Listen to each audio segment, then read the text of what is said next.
নমস্কার বন্ধুরা, শুরু করছি নতুন এক ভিডিও নিয়ে।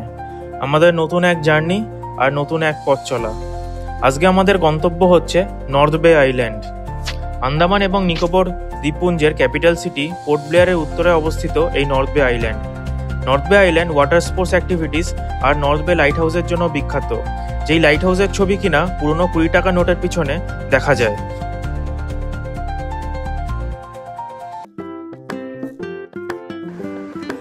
নর্থ বে যাওয়ার জন্য আমরা প্রথমে চলেছি ছাতাম জেট্টি, আর ওখান থেকেই ভেহিকেল ফেরি করে যাব হচ্ছে ব্যাম্বু ফ্ল্যাট জেট্টি, আর ব্যাম্বু ফ্ল্যাট থেকে সোজা চলে যাব নর্থ বে।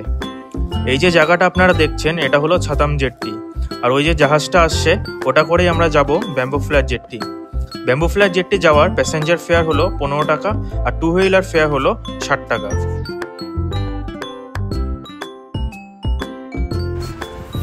এবার ফেরি চেপে সোজা যাব হচ্ছে ব্যাম্বু ফ্ল্যাট। সময় লাগবে মাত্র 15 মিনিট, আর প্রতি আধ ঘন্টা অন্তর অন্তর এই ফেরিগুলো একটা করে চলে। এখানে বলে রাখি, মেরিনা পার্ক জেট্টি থেকে কিন্তু বোটে করে ডাইরেক্ট চলে যাওয়া যায় নর্থ বে আইল্যান্ড, কিন্তু আজ আমরা চলেছি বাইকে করে, আর সেই গল্পটাই শেয়ার করছি আপনাদের সাথে।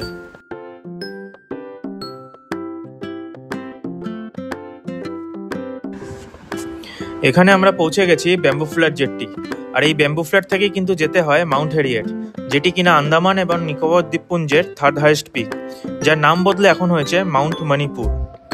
এখান থেকে মাউন্ট হ্যারিয়েট আর নর্থ বে যাওয়ার রাস্তাটা কিন্তু কিছুটা সেম, আর এই যে জিপগুলো আপনারা দেখছেন এগুলো রিজার্ভ করে যাওয়া যায় মাউন্ট হ্যারিয়েট বা নর্থ বে।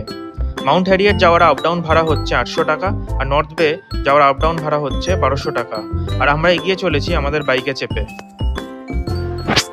এখন আমরা যেই জায়গাটায় আছি এই জায়গাটার নাম হচ্ছে চুনাভাট্টা, আর এখান থেকেই লেফটে গেলে হচ্ছে মাউন্ট হ্যারিয়েট, আর রাইটে গেলে হচ্ছে নর্থ বে আইল্যান্ড।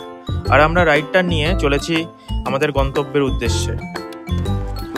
তবে নর্থ বে আইল্যান্ড যাওয়ার এই পথ কিন্তু আমাদের মন ভালো করে দেওয়ার জন্য একদম পারফেক্ট। বোটে করে ডাইরেক্ট নর্থ বে গেলে প্রকৃতির এই অপরূপ সৌন্দর্য উপভোগ করার সুযোগটা মিস হয়ে যায়।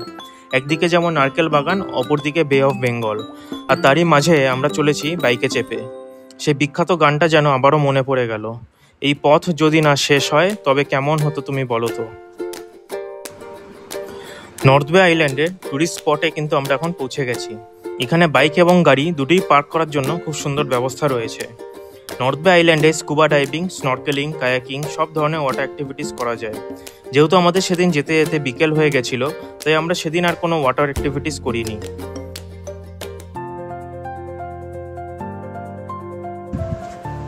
এখানে অনেক ছোট ছোট সোভিনিয়ার শপও আছে, আর তার পাশাপাশি রয়েছে অনেক খাবার দোকানও।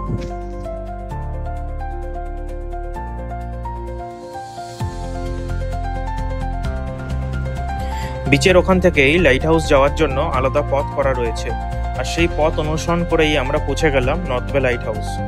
লাইট হাউস এবং এর পাশেই অবস্থিত ওয়ার্ল্ড ওয়ার 2 এর সময় তৈরি জাপানিজ বাংকার দেখে আমরা পাড়ি দিলাম বাড়ি ফেরার উদ্দেশ্যে।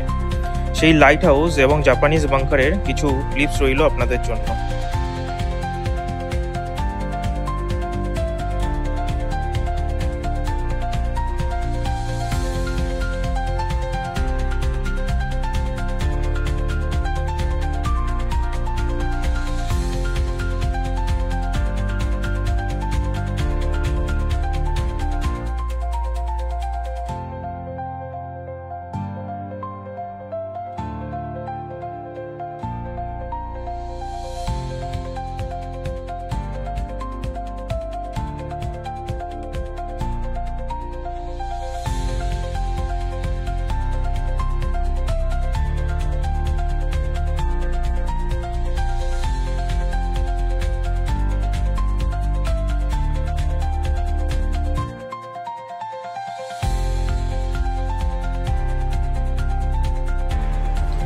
আজকের ভিডিওটি এই পর্যন্ত, দেখা হবে আবার পরের ভিডিওতে।